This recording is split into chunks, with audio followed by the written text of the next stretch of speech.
پرستش سے بھری فیاضی۔ ہمیں ہمیشہ اپنے مادی تحائف کو خدا کی پرستش اور حمد اور اس کے بیٹے خداوند یسوع مسیح کے لیے پیش کرنے چاہیے۔ میں زکریا امیر ہوں۔ میرا یقین ہے کہ اس اصول کو مجوسیوں کی زندگی میں سے خوبصورتی اور ڈرامائی طور پر پیش کیا گیا ہے، یعنی مجوسیوں کی کہانی میں جس کا ذکر متی کی انجیل میں کیا گیا ہے۔ اس لیے آئے اس پر غور کرتے ہیں۔ سب سے پہلے ہم لفظ مجوسی کو لیتے ہیں جو اس بات کا اظہار کرتا ہے کہ وہ کس کے ساتھ تعلق میں تھے۔ وہ لوگ علم اور تعلیم کے اعتبار سے حکمت والے لوگ تھے، اور اسی بات کا ذکر متی رسول کی معرفت لکھے گئے انجیل بیان کے 2 باب کی پہلی آیت کے آغاز میں کیا گیا ہے۔ جب یسوع ہیرودیس بادشاہ کے زمانہ میں یہودیہ کے بیت لحم میں پیدا ہوا تو دیکھو کئی مجوسی پورب سے یروشلم میں یہ کہتے ہوئے آئے کہ یہودیوں کا بادشاہ جو پیدا ہوا ہے وہ کہاں ہے، کیونکہ پورب میں اس کا ستارہ دیکھ کر ہم اسے سجدہ کرنے آئے ہیں۔ اب لکھا ہے کہ یہ مشرق سے آئے مجوسی تھے۔ کچھ کا یقین ہے کہ یہ فارس ایران کے علاقے سے تھے۔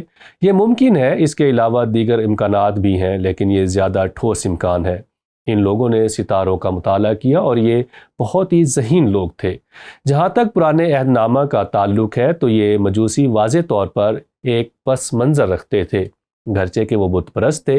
ہو سکتا ہے کہ وہ جھوٹے خداؤں کی پرستش کرتے ہوں، لیکن وہ پرانے عہد نامہ کے تعلق سے کچھ جانتے تھے کہ یہ ستارہ اور سب حالات یسوع مسیح کی پیدائش سے متعلق ہیں جو یہودیوں کا بادشاہ ہے۔ اب ہیرودیس جو کہ اس وقت یہودیوں کا بادشاہ تھا، یعنی آدھا یہودی، وہ آدھا یہودی تھا، نہایت بدکار اور ظالم شخص تھا۔ وہ اس قدر برا تھا کہ اس نے اپنی محبوب بیوی کو بھی مروا دیا اور کچھ عرصہ تک مگرمچھ کے آنسو بہاتا رہا، لیکن وہ برا شخص تھا، نہایت حاسد۔ در حقیقت اس نے حسد کی وجہ سے اپنے بیٹوں کو بھی مروا دیا، کیونکہ وہ خوفزدہ تھا کہ وہ جاسوسی کر رہے ہیں اور وہ کام کر رہے ہیں جو ان کو نہیں کرنے چاہیے۔ یہ نہایت ہی بری کہانی ہے۔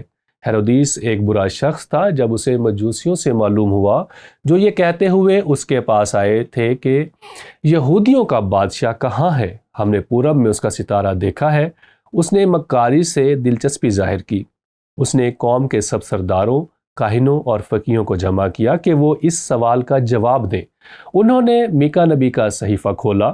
میکا نبی نے واضح طور پر پیشگوئی کی کہ یسوع بیت لحم میں پیدا ہوگا۔ یہ پرانے عہد نامہ کی پیشگوئی تھی۔ مجوسی یہ تو جانتے تھے کہ وہ کس علاقہ میں پیدا ہوگا، لیکن وہ عین اس جگہ کو نہیں جانتے تھے۔ اس لیے جب یروشلم کے سرداروں نے پرانے عہد نامے کی چھان بین کی تو انہیں بیت لحم کا نام خصوصی طور پر ملا۔ اس لیے وہ بیت لحم کی طرف جاتے ہیں، وہ بیت لحم کو جاتے ہیں جہاں یسوع پیدا ہوا تھا۔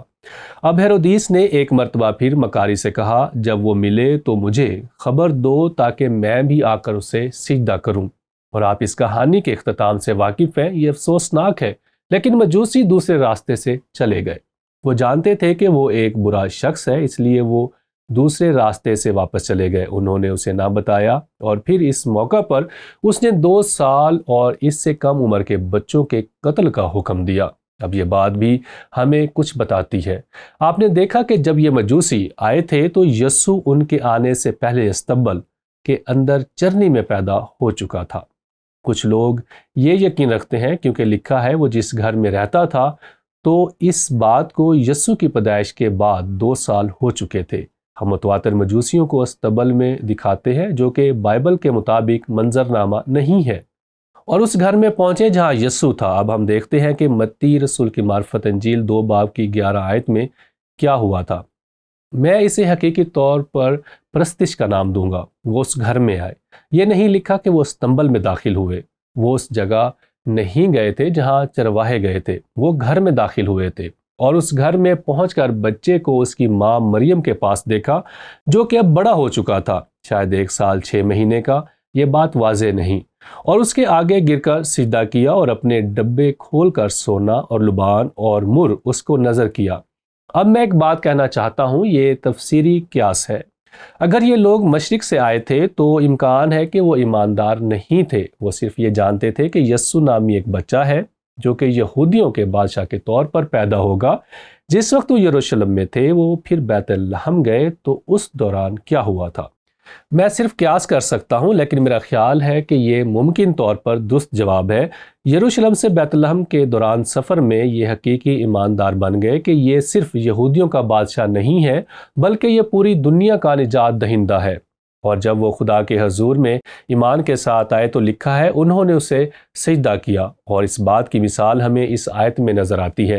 اور اپنے ڈبے کھول کر سونا اور لبان اور مورس کو نظر کیا۔ یہ تحائف بہت ہی زیادہ مہنگے اور قیمتی تھے، وہ بہت دولت مند تھے، لیکن یہاں وہ مسیح کے آگے جھک کر پرستش کر رہے تھے۔ اب میں چاہتا ہوں کہ آپ ایک بات پر غور کریں جو کہ بہت ہی اہم ہے، بلکہ جتنا ممکن ہے اس بات کے تعلق سے واضح کرنا چاہتا ہوں کہ یہ حساس بات ہے۔ یہ مجوسی بہت ذہین لوگ تھے، لیکن انہوں نے مریم کو سجدہ نہیں کیا، وہ مریم کے آگے نہیں جھکے، گرچہ کہ وہ ایک شاندار خاتون تھیں اور خدا ترس ماں تھی، بلکہ وہ یسوع مسیح کے آگے جھکے۔ اور کچھ لوگ ہیں جو کہ اس تعلق سے غلط عقیدہ رکھتے ہیں، لیکن ہمیں صرف یسوع مسیح کے آگے جھکنا ہے اور صرف اسی کی پرستش کرنی ہے۔ ان مجوسیوں کے تحائف یسوع مسیح کے لیے تھے، یہ مریم کے لیے نہیں تھے۔ تحائف یسوع مسیح کے لیے تھے۔ مقدسہ مریم ایک شاندار خاتون اور وسیلہ بنی جسے روح القدس نے معجزانہ طور پر چھو لیا۔ تاہم یسوع کے پیدا ہونے سے خدا اور انسان کے بیچ ایک ہی درمیانی ہے، ہم سب کے لیے۔ ہم اس تعلق سے تیموتھیوس کے نام پالوس کے خط میں پڑھتے ہیں۔ یہ شاندار بیان ہے، کیونکہ خدا ایک ہے اور خدا اور انسان کے بیچ میں درمیانی بھی ایک، یعنی مسیح یسوع جو انسان ہے، جس نے اپنے آپ کو سب کے فدیہ میں دیا کہ مناسب وقتوں پر اس کی گواہی دی جائے۔ یعنی یہ مجوسی آتے ہیں اور یسوع کو تلاش کرتے ہیں۔ وہ نہ صرف یسوع کی تلاش کرتے ہیں، بلکہ میں یقین کرتا ہوں کہ وہ یسوع مسیح کی نجات کو بھی پا لیتے ہیں۔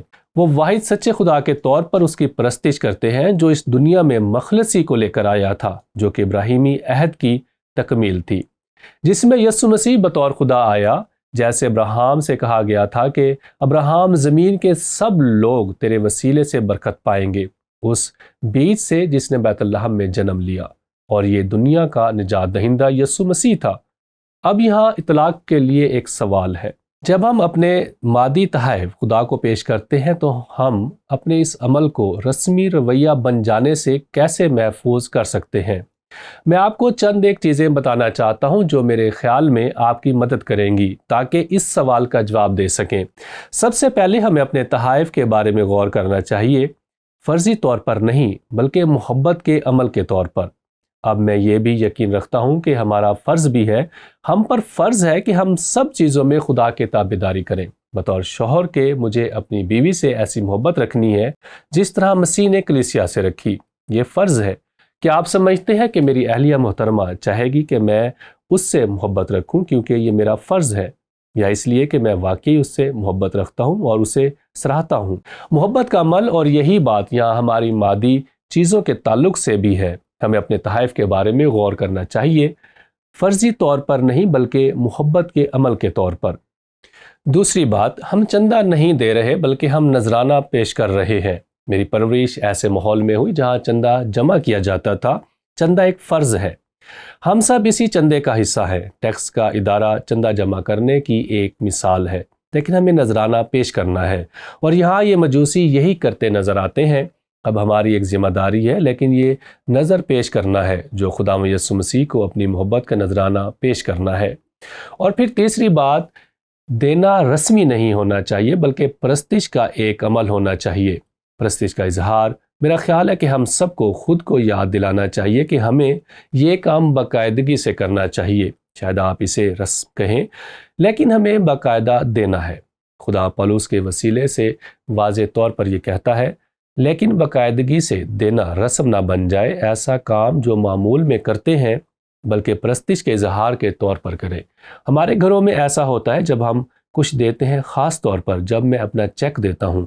میری اہلیہ محترمہ ہی دہیکی کے تمام چیکس پر سائن کرتی ہیں، لیکن اکثر میں چرچ میں اس کے ساتھ بیٹھا ہوتا ہوں اور میں اس بات کو سراہتا ہوں۔ جب ہدیے والی تھیلی آتی ہے تو وہ چیکس مجھے پکڑا دیتی ہے تاکہ میں اس میں حصہ دار بن جاؤں۔ اپنے ہاتھوں سے دینا میرے لیے پرستش کے عمل میں شامل ہونا ہے۔ یہ سادہ سی بات ہے، لیکن یہ بات یاد دہانی ہے کہ یہ رسم نہیں ہے، یہ ایسا کام نہیں جو ہم صرف باقاعدہ کرتے ہیں کیونکہ ہم پر یہ فرض ہے۔ یہ محبت کا عمل ہے، پرستش کا عمل ہے۔ میں سادہ الفاظ میں کہنا چاہتا ہوں کہ اگرچہ وہ تحائف یسوع کو پیش کیے گئے وہ بہت ہی قیمتی تحائف تھے، وہ ایسے گھر میں دیے گئے جو کہ بہت ہی غریب تھا۔ در حقیقت مریم اور یوسف اس قدر غریب تھے کہ جب وہ یروشلم میں ہیکل میں گئے تو انہوں نے برہ کی نسبت کمریوں کا جوڑا پیش کیا۔ وہ برہ کی قربانی کے متحمل نہیں ہو سکتے تھے، اور شریعت نے غریب لوگوں کے لیے آسانی پیدا کی تھی کہ جو زیادہ نہیں دے سکتے تھے، اس لیے مریم اور یوسف نے کمریوں کا جوڑا پیش کیا۔ یہ بات ظاہر کرتی ہے کہ وہ بہت ہی غریب تھے، لیکن بعد میں انہیں مصر جانا پڑا۔ یسوع کی جان کو خطرہ تھا۔ آپ کے خیال میں مصر کے سفر کے لیے ان کے پاس وسائل کہاں سے آئے تھے؟ ممکن طور پر وہ ان تحائف کا تبادلہ کر کے وہ وہی کر سکتے تھے جو خدا کرنے کو کہہ رہا تھا۔ اگرچہ یہ تحائف یسوع کو دیے گئے تھے، انہوں نے ان کو اس طرح سے استعمال کیا تاکہ جو خدا کرنے کو کہہ رہا ہے اس کے مطابق زندگی گزاریں۔ لیکن مجھے یقین ہے کہ وہ اس بات کو کبھی نہیں بھولے ہوں گے کہ وہ تحائف یسوع کو دیے گئے تھے۔ ایک مرتبہ پھر آپ ایک شاندار امتزاج دیکھتے ہیں، مثال کے طور پر ایسے لوگوں کی اپنے پیسوں سے مدد کرنا جو خدمت میں ہیں۔ ہم یہ سب خدا کو دیتے ہیں، لیکن اس کے ساتھ ہی ایک انسانی پہلو ہے جو کہ خدا اور انسان کے تعلق کا خوبصورت امتزاج ہے۔ اس لیے اس اصول کے مطابق زندگی گزارنا نہ بھولیں جو کہ اس تمام تجربے میں اس جوڑے اور مجوسیوں کی زندگی میں نظر آتا ہے۔ ہمیں ہمیشہ اپنے مادی تحائف کو خدا کی پرستش اور حمد اور اس کے بیٹے خدا یسوع مسیح کے لیے پیش کرنے چاہیے۔